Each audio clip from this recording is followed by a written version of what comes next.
আসসালামু আলাইকুম। বন্ধুত্বের মিষ্টি বন্ধন থেকে আমি আফরিন ঢাকা থেকে বলছি। সবাই কেমন আছেন?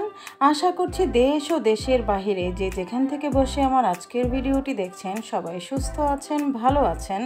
আমরাও আলহামদুলিল্লাহ ভালো আছি।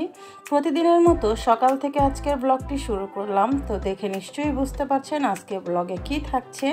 আজকে সকালবেলায় কিন্তু আমি এখানে চাপটি নিয়ে বসেছি। তো পুরো ভিডিওটা আশা করছি দেখবেন।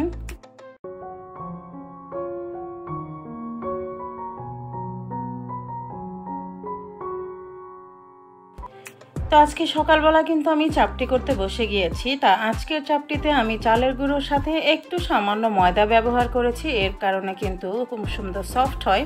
আর শুধু যদি চালের গুঁড়োটা দিয়ে করতাম তাহলে একটু শক্ত হতো আর কি, দোসা টাইপের। তো যেহেতু আপনাদের ভাইয়া একটু শক্ত পছন্দ করে না, সেজন্য আমি একটু ময়দা দিয়েছি, যার কারণে আজকের চাপটিটা একটু সফট হবে। আর কিছুই দেইনি, সামান্য লবণ, চালের গুঁড়ো আর ময়দা এই দিয়েই কিন্তু আজকে ব্যাটারটা তৈরি করেছি আমি। আর দেখতে পাচ্ছেন খুব সুন্দর কিন্তু চাপটিগুলো হচ্ছে। আর আজকে আমি চাপটিতে কিন্তু কোনো তেলও ব্যবহার করিনি, তা না হলে কিন্তু আমি নিচ থেকে 1 চামচের মতো তেল দিয়ে দিই একটু মচমচে হওয়ার জন্য।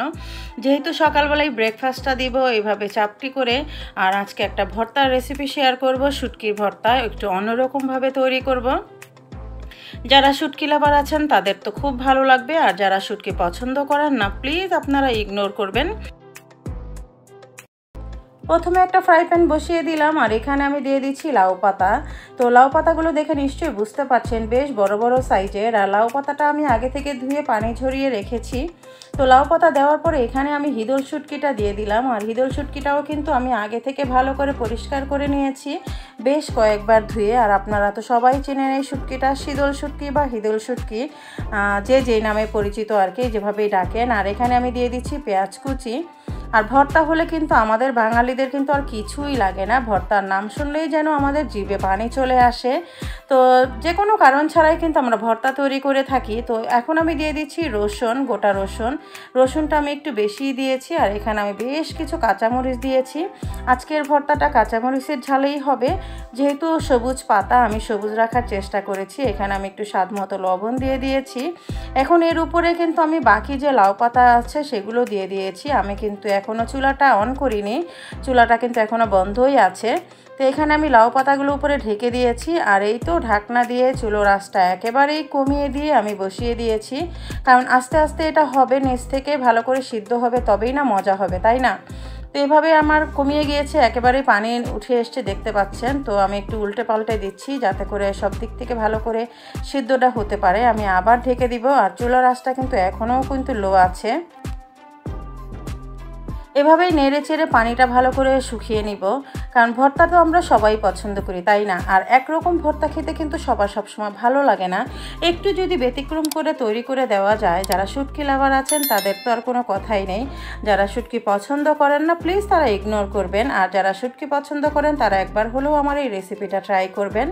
এখন একটা ব্লেন্ডারের জার নিয়ে নিলাম, কারণ আমি আজকের ভর্তাটা পুরোপুরি করবে ব্লেন্ডারের জারে, কোনো বাটাবাটির ঝামেলা ছাড়া।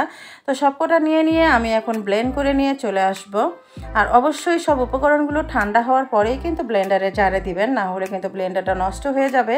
দেখতে পাচ্ছেন একেবারে মিহি হয়ে গিয়েছে। আর এই ভর্তাটা খেতে যে কতটা ইয়াম্মি, আপনারা না তৈরি করলে বুঝতেই পারবেন না। গরম ভাতের সাথে কিংবা খুদের ভাতের সাথে কিন্তু এই ঝুরি মেলা ভার একবার হলেও কিন্তু এই ভর্তাটা আপনারা ট্রাই করবেন।